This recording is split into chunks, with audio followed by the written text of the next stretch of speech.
This is unlike anything I've ever seen before. You can see right here it says follow Mr. Bluesville, and then it has a phone number in the middle. I'm gonna go ahead and call that number and we're gonna see what this is all about. All right guys, here we go.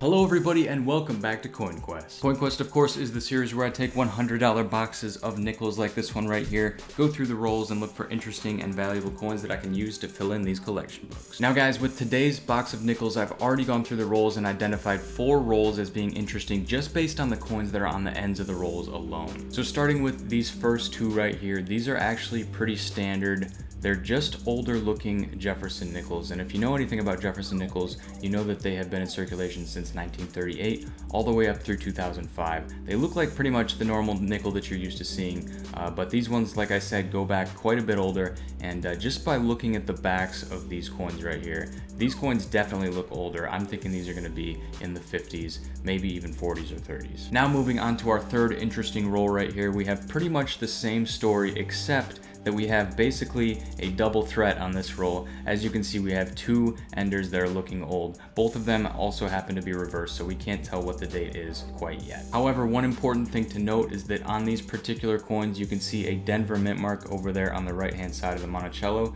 and then actually if you flip this one over, you can see the same thing on this coin, which means that these are at least as old as 1964. Hopefully they're going to be a little bit older than that. Now moving on to the final and debatably the most interesting ender in this box. This is unlike anything I've ever seen before, and guys, I've done a lot of nickel boxes, so you know that this is going to be unique. Check this out right here, guys. This is a sticker, and it looks like it's a pretty old sticker. It looks like it's pretty well worn down, and it's actually on an old coin itself. And you can see right here it says follow Mr. Bluesville, and then it has a phone number in the middle. So what I'm going to do today, guys, I thought this would be fun. I've never found an ender like this, so I'm going to go ahead and call that number using *67, of course, to keep myself anonymous, and we're going to see what this is all about. So with that being said, let's go ahead and give him a call. All right, guys, here we go.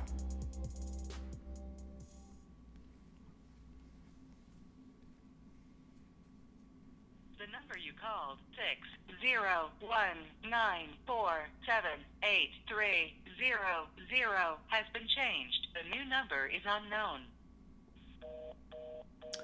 Okay, so there you have it. Apparently, Mr. Bluesville is no longer a thing. Maybe this was something like back in the 70s or 80s. I'm definitely going to have to look into this because it's really weird, and I don't know. I don't really feel like taking no for an answer, so I'm going to go ahead and look this up, and hopefully we can find some information on this and maybe get the correct number and try to give him another call.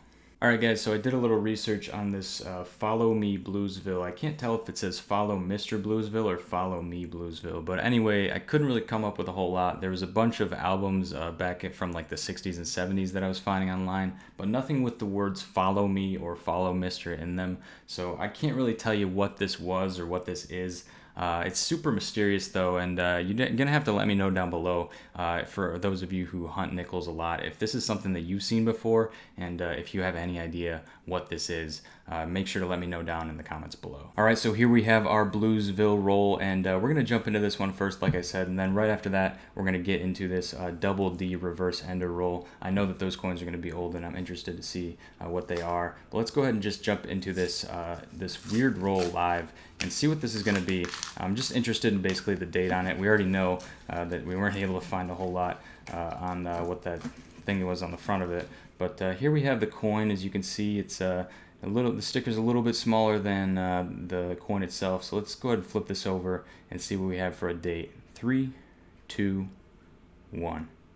Alright, so it is a little bit older and definitely worn down. It's a 1974 nickel, so this definitely wasn't before that time, but I think somewhere in the 80s or 90s there was a little advertising campaign that went out, and of course, as you can see, it's pretty worn down, so I could hardly make out that phone number, but it definitely didn't turn out to be anything other than a disconnected call. So we're going to go ahead and jump through the rest of this roll and see if we're going to find anything else. I'll just skim through it real quickly just in case nothing comes up. Now I do see a mint mark on this coin right here, and you can see the Denver mint mark right there on the right side of the Monticello, which means this is going to be at least 1964 or older. So let's go ahead and flip this one over in 3, 2, 1. Alright, so 1962, guys. If you've been watching the channel for a while, you know that we only keep prior to 1960, so we're actually going to throw that one back and keep looking through these rolls. Hopefully we can come out of this with an old coin or something like that. but I don't see anything yet, and I think we might end up getting nothing on this roll other than a nice little interesting thing that I've never seen before. So alright guys, with that being said, let's get into this second roll right here. This is the double D reverse ender. I'm just going to go ahead and grab both of these enders and see what the dates are on them. We'll go ahead and reveal them both at the same time if we can. So let's see here. We got this one and this one. So here you can see, like I was saying, it might have been a little hard to see from the outside of the rolls, but you can see that they both have Denver mint marks now. So let's go ahead and reveal these and see what we have for dates in 3, 2, 1. Alright, so right here we have another 1962, but on the right side we have a 1959, which just barely makes the cutoff for what we keep as far as old nickels goes. So we'll throw that 62 back, push that 59D to the side, and go through the rest of this roll and see if we got anything else in here that's going to be nice and old for us. Alright guys, there we go. It's actually, I think the third coin in right there is a 1952, and these are actually pretty difficult to find. All the 50, 51, and 52 is all pretty tough to come by. This one is just going to be a plain. I don't see a mint mark on the back of that one, but it's definitely something that we want to keep for sure. And I'll have to check the collection. We may actually need it in the collection as well. Alright, so we're just going through the rest of this roll now. Let me know if you guys see anything that I missed. I see a Denver mint mark right here, and this coin is looking pretty old, so we're going to flip this one over live on camera here. Let's see what we got for this one in 3, 2, 1. Alright, I think that's a 1959, so we will take that one as well. It's not in great shape, but as a rule, I always keep everything before 1960, so we'll pull it out anyway. But guys, I think that is going to be about it for those first two rolls, so I'll get into the rest of these and turn the camera back on once we find something good. Alright guys, so the very next roll, this is one of the rolls that had the ender on it, and the ender should be on this right-hand side here. I'm thinking that's going to be pre-1960s. But if you take a look here, we have some interesting looking coins in the roll, and I like to pull these out loud just in case they end up being anything. So first one right here looks like it's just going to be a 2000 Denver, so nothing special there. Probably just had some water on it. Now this one I have a little bit higher hopes for, but it doesn't appear to be the right color, and as you can see, it's just a 1980, so we will not be keeping that one either. Typically what we look for with those darker edges is the war nickels, which were minted from 1942 up through 45. Those are 35% silver, and they're worth about $1 a piece in silver value alone, so we definitely want to keep those. But let's go ahead and grab this one off the end here, which we were looking at earlier, and see if this is going to be something older for us. Nope, it's just going to be a 1963. So guys, I'll get through the rest of this roll and I'll turn the camera back on if we find something good. Alright, so we're about 4 rolls later now, and we just got our oldest coin out of the box so far. Right here, about the 4th coin into this roll, you can see that we have right here a 1941 Jefferson nickel, and that is about as old as they get, guys. The oldest Jefferson nickel that you can find is 1938, and of course those we're always looking out for those. And it turns out this one actually has a mint mark. You can see that right there, the Denver right there on the right side of the Monticello, so that's actually going to be a little bit more desirable than the 1941 plain.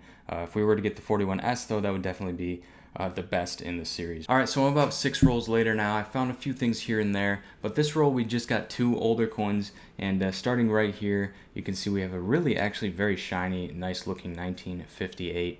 And actually, if we flip this over to see a Philadelphia or no mint mark, this could actually be a low mintage coin, which would be a little bit more valuable than your typical nickel. So let's flip this over and see if we have a mint mark or not. 3, 2, 1. Alright, so I do see the mint mark right there. It's a 1958 Denver, so this one isn't going to be super rare or anything. It's actually pretty common in that state. But right here we do have another 1941, and like I said, you know, beforehand, if we get an S on this one, it's actually going to be pretty nice and not super easy to find, but also not too crazy either. So let's flip this over just see what we have here. 3, 2, 1. Oh, look at that, guys. We actually got it. The 1941S. I never expect to actually get it when I flip it over, but I'm super happy that we did this time. So very cool, guys. We got a 41D, 41S, and you know that a 41 plain is going to come out of this box. They're pretty much the most common nickel that you'll ever find. So very cool, guys. That is the end of the roll there. And with that being said, let's go ahead and jump into the next one and I think we are starting to get on some good stuff here now. So real quickly here, guys, I just want to say if you're interested in coin roll hunting nickels like me and you want to find out a little bit more about what there is to find, definitely check out my Quin Coins coin roll hunting nickels placemats. As you can see, I've been using it throughout the video. It's a really nice visual and it shows you all the different types of coins that you can find in your nickel rolls. And then on the back side we have a point system which we use to rate the boxes against each other, as well as these really helpful key date, low mintage, and low mintage buffalo nickel lists, all of which help you to identify what you have, whether it's a rare coin or not. So if you want to pick up one or two of these for yourself, you can head on over to my website at quinscoins.com, and I will be posting links down in the description below. We also have penny placemats up for sale over there, and you can mix and match, so it's really cool, and it's a really nice tool that you can use while you're coin roll hunting, especially if you're a beginner. Once again, that's quinscoins.com, and I will be putting links down in the description below. With that being said, let's go ahead and get back into the hunt. So a couple rolls later now, and I think we might have actually just stumbled onto a really good roll, guys. Check this out. Right over here we have a 1952 showing its face, and I already mentioned that those were rare, but let me show you this right here. Once again, to remind you, we are hunting for coins in this collection right here, and as you can see, we still need the 1952 San Francisco Mint, so hopefully we can get it here. Fingers crossed. I'm going to go ahead and check out this coin right here first, because it looks like it might be a little older. Not going to do a countdown because I don't really think, yeah, so it's just a 1963. This one right here might have a chance as well, but I'm thinking even less of a chance there. Okay, so 1973, 10 years apart. Now let's just go ahead and move towards that 1952 right there. And as you can see, it is looking really, really dull. It's definitely been worn down in circulation for a long time. So moment of truth here. Let's see if we're going to get the S in 3, 2, 1. Alright, so it is just a plain mint, guys, but that's okay. Always happy to pull another 1952 out of the rolls. Let's go ahead and just finish this one off just to see if there's anything else. Since this has been a really great roll so far, definitely have hopes up for it, but it looks like that is the end of it, guys, so we'll go ahead and get on to the next one. Alright, guys, we just opened up this roll about 3 rolls later, and we have something here that I haven't gotten in a long time, especially in the nickels. Check this out. I don't know if you can see it yet. I certainly can. It popped right out at me. This coin right here, as you can see, is quite a bit shinier than your average coin. And you may know this, you may not, but 1980s don't typically have an S mint mark. And that's because this right here is a proof nickel, 1980S, with that deep mirror finish, as you can see. It's definitely sticks out, and this is something that you don't have to be an expert to see. But basically anything after 1964, I think for the nickels it's actually after 1968. If it has an S, it's pretty much guaranteed to be a proof coin. And that's pretty much a general rule in the newer coins. Of course, when you get into the older ones, it gets a little more tricky. But this is a proof right here, guys, and that is so cool to find that. Definitely don't want to be touching this with your bare hands, though. You don't want to get fingerprints on it because they will be very easy to see. But just an awesome coin, just an awesome find right there. A proof coin in circulation. You really don't find it very often. And we have, this one looks pretty old too, so let's see what we have for that one. Nice, guys, 1956, and actually, yeah, look at that. That doesn't have a mint mark, which means we actually need that one in our collection. So that's actually a pretty lucky find to find on the same roll as the proof. That is the, I believe, the youngest coin that we still don't have in the collection, aside from a 2009, I believe. So that one is going in right there. And also, guys, if you didn't notice, somebody in the comments told me that they were having a hard time seeing the coins through the holes, so I ended up putting these white pages in, which makes it quite a bit easier to see what we need in the collection just at a quick glance here. And you can see on this page we have quite a bit to go. So I will be putting that 1956 in and going through the rest of this roll to see what else we need. So why don't we just go ahead and do that live real quick here. Make sure to get that 56 over here. The proof is out of the roll. And I don't know, guys, we might be on the lookout for more proofs now, because usually when you find one, you find many, many more. So hopefully we can get lots out of this box. But you know, one is fine with me, guys. That is such a cool thing to find in a nickel roll. Let me know down in the comments below if you found one yourself. But I think that is about going to do it for that roll, guys. So we'll go ahead and get on to the next one, and I'll let you know when I find something good. All right, so I had to stop on this roll because basically without even taking the coins out of the roll, I was able to pull this one out by the edge. It didn't have too distinct of an edge, and I didn't have high hopes for it, but it came out, and it looks like it's a 1949, as you can see. It came out obverse side up, and the reason that is significant is because if we take a look at the collection over here, we are missing the 1949S. So hopefully hopefully we can get that one here. But guys, I think that is actually a really difficult one to find. So if we don't find it, we shouldn't be too disappointed. Let's see if we get it though, guys. 3, 2, 1. Oh, so close, guys. The 1949 Denver. That still might be a nice one to find. I'm going to go through the rest of this roll, and then we'll flip over the placemat and see if that's actually one of the more desirable coins to find. Actually, we have another coin right... Ooh, look at that, guys. That's a war nickel right there. Check that out. 1943. You can tell it's a war nickel because all of the 1943s were, and this is going to be 35% silver. Like I said earlier in the video, this is worth about $1 in silver value alone. And when we flip this over to the backside, we're going to see the mint mark up above the Monticello instead of to the right. So let's see what we have. 3, 2, 1. All right, guys, so this is a 1943 Philadelphia. You can see the mint mark up there on top of the Monticello. This is actually the most common war nickel, but I don't believe that we have this one in our collection yet, surprisingly. So let me just flip to that page right now, and as you can see, 1943 Philadelphia is going to go right there. So that is awesome, guys. We just got another coin that we needed in the collection, and okay, I thought I saw something really good there again. I thought this might be a proof coin, but it's just a really nice 1962, which I'm actually going to keep because it's just in really nice condition. The rolls have been absolutely insane here, guys, recently. Like I said, I'm going to get into that 1949 Denver to see what we have on that one. I think I'm going to have to go over these coins in this roll real quick, though, just to make sure that we don't have anything else in here that we're missing. So I think I'm just going to dump them onto the table, and then we will flip the placemat over to the backside and see what we have.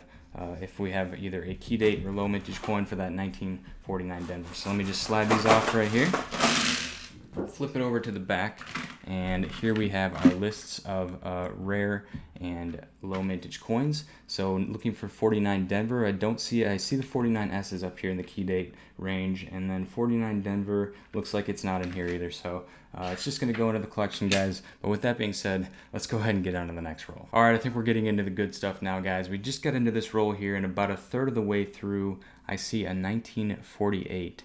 And it turns out in the collection, we are looking for the 1948 Denver. So hopefully we can flip this over and get it. 3, 2, 1. 1948 plain it is, so we're not going to get it that time. But the reason that I also stopped this roll is because we have our first Canadian on the box right here, and we are collecting the Canadian nickels. We have a collection that goes from 1965 up through 2012. So we're going to go ahead and flip this one over, and I don't actually know what I need in the collection and what I don't. This one's going to be a 1999, so let me just grab the collection book real quick here, and we'll open it up to the front pages and see if we need that in the collection. It looks like we are not going to need that one actually, guys, so let me just focus this in here and give you a look at a couple of these pages here. The 1999 is right there, and as you can see, we have lots of holes to fill for this collection, but unfortunately we keep getting the same Canadians over and over again, and it's definitely getting hard to fill those holes up. But with that being said, guys, we're only about halfway through the box, and we got a lot more rolls to go, so let's see what else we're going to find. So just when I thought that we had escaped them, we end up getting, once again, another penny and a nickel roll. This one at least looks copper, so I'm hopeful about that. It would be cool to find a wheat penny in a nickel roll. That doesn't really happen very often. So let's go ahead and reveal this and see what we have here for a penny and a nickel roll. So it's going to be a 1980. So that definitely makes it a little bit better seeing that it's copper, but we're still losing 4 cents because of that coin. So not a great deal, and definitely not a good look for the bank who gave me this particular box with these rolls in it. Let's get into the rest of this though, guys. It looks like we have another Canadian in this roll, so that's kind of interesting to see. And actually this one is a centennial type year. It's a 1992. And I think that's the 125th anniversary since 1867. I don't actually know if we need that one in the collection. We'll check that a little bit later. Let's go ahead and get through the rest of these coins here. Just real briefly scanning here to see if we have any Buffalo nickels or something like that that would stick out really easily. This coin looks a little bit older, but I think it's just going to be a 1964.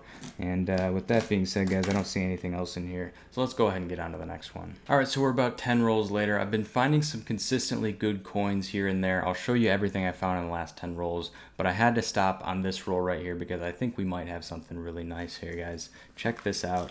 I've been checking the edges. I've been getting a lot of interesting edges. You can really see the one I'm looking at already just by looking at it from a top view like that. This one is really beat up, and it's got that nice consistent darker color to it. and this is pretty characteristic of a war nickel. Now I did pull this out and I took a peek at the date, and there is still a little bit, it's a little bit up in the air whether or not this is going to be a war nickel, only because the date on this coin is 1942, which means 1942 was a transition year, so some of them were made out of silver, some of them weren't. But just looking at the color of that coin and the way it came out, I have to believe that this is going to be a war nickel. Let's flip this over and see what we have for a mint mark. And guys, I gotta say, this thing is beat up. But let's go ahead and take a look in 3, 2, 1. All right, yep, it is a war nickel. As you can see, we got the P there for Philadelphia above the Monticello. And I got to check the book here, just flip the page and see if we do need the 1942 P. And it looks like this is actually going to be our first repeat war nickel. We do not need the 1942 P, and that's probably a good thing because this coin is in rough shape. But I'm super happy to find one, especially to be able to find two in a single box, and possibly we have the possibility for more here. I think we got about 10 more rolls to go. So let's see what else we're going to get in this roll, guys. Oh, dropping some nickels down there. That's all right. I'll pick them up later. Let's see if we're going to get anything else in here. Possibly another war nickel, who knows. I'd really like to see a buffalo. I've been on the lookout for them. Every single roll, I just kind of spread them out a little bit, because if you just see a little bit of the edge of a buffalo nickel, you know that you got one. But anyways, guys, I think that's going to do it for that roll. So we'll go ahead and get on to the next one, and hopefully we can find another war nickel. All right, guys, so I did a quick scan of the coins before dumping them, and I'm glad I did, because I just grabbed this 2009 Denver right here. This is the first 2009 that I've found since the first box that we did, and unfortunately it is the one that we already have in the collection. We have the Denver, we're still looking for the Philadelphia, and I don't know when we're gonna find that, but I'm glad that I scammed for this coin right here. I typically find about one or less per box, so very, very cool to find this. All right, guys, we are on the fourth roll from the end of the box, and I'm like 95% sure that we have a buffalo right here. You can probably already see the coin that I'm talking about, and I've seen a lot of coins like this in this box so far. I think I've had about one every roll, so I haven't been turning on the camera for every single one. I've just been kind of peeking at the dates. Most of them are duds, but this one I'm pretty sure I know what I saw. Let's reveal it here and see if we actually do have a buffalo nickel on this coin. Take a look at this. Yes, we do, guys, and it has fantastic detail. It's a little bit dark, but I think we're definitely going to be able to get a date on this one. Now let's go ahead and flip this over and find out what the date is on 3, 2, 1. 1937 is the date on that buffalo nickel, and that is coming through very easily without having to put any nickel date on that coin. Guys, that is definitely going into our buffalo nickel collection, which is almost empty, by the way. These do not come up very often, but I've been getting super lucky in finding them, and I am so stoked to have that one, especially one with such detail as that. Now, we don't have a mint mark on this buffalo nickel. If we did, it would be down there between the E and C under 5 cents, but this one's just a 1937 plain, and it is a beauty. So that is just a beautiful coin to get out of that roll, guys, especially the fourth one from the end. Honestly, this box has been just everything that you could ever ask for out of a nickel box. You really couldn't ask for much more other than maybe a V-nickel or something like that. But being realistic, this is the cool stuff. This is the kind of stuff that you want to find. You got those buffalo nickels. You got, what did we get? The war nickels. We got 2 of those. We were able to get a proof, which is something you don't get very often. We got a 2009, just all across the board, really good box so far. And we still have a few more rolls to go, so hopefully we can keep finding the good stuff. Alright, guys, just finished looking through the final roll in the box, and it produced a single coin, which I don't know the mint mark on yet. The reason I haven't flipped it over is because it's a 1948, and like we said earlier, we do still need the 1948 Denver in the collection. So I wanted to flip over one last coin here live just to see if we're going to get that 1948 Denver to put one more coin into the collection on this box. So let's go ahead and flip this over in 3, 2, 1. Alright, so it looks like it's just a Philadelphia 1948, just like the first one. So that is going to be it for the box, guys. I actually have a few coins over here that I found in probably the last 10 or so rolls. These are all just pretty common older Jeffersons, except for this one right here, which I want to show you especially here. So let me just put these to the side. We'll get to those in the wrap-up, but this coin is kind of special because it's not something we typically look for, but as you can see there, the details are just absolutely wiped on this coin, and the reason for that, I believe, is because I believe this coin was struck through grease, which means that it wasn't able to get all of its details because of that grease in the minting process. So Pretty cool coin right there. Definitely not something I typically look for, but when I see it, I pull it out, and this is definitely a really nice example of a struck through grease error. So with that being said, guys, let's go ahead and get into the wrap up and see what we were able to find on this box. All right, guys, welcome to the wrap up. So as you can see, we have a nice even spread of coins. We're gonna start up here with the Jefferson nickels in the 50s at 2 points apiece. We have 1942s, 53, 54, 57, and then a ton of 58s and 59s. Now coming up here to the 1940s Jeffersons at 4 points apiece, we have 1941s, 46, 47, 48, and 49. Now this is the interesting stuff here, guys. We were actually able to get an extra war nickel today for the first time in the Coin Quest Nickels series. It was that super beat up 1942 Philadelphia right there. That is 35% silver, and it's worth 10 points.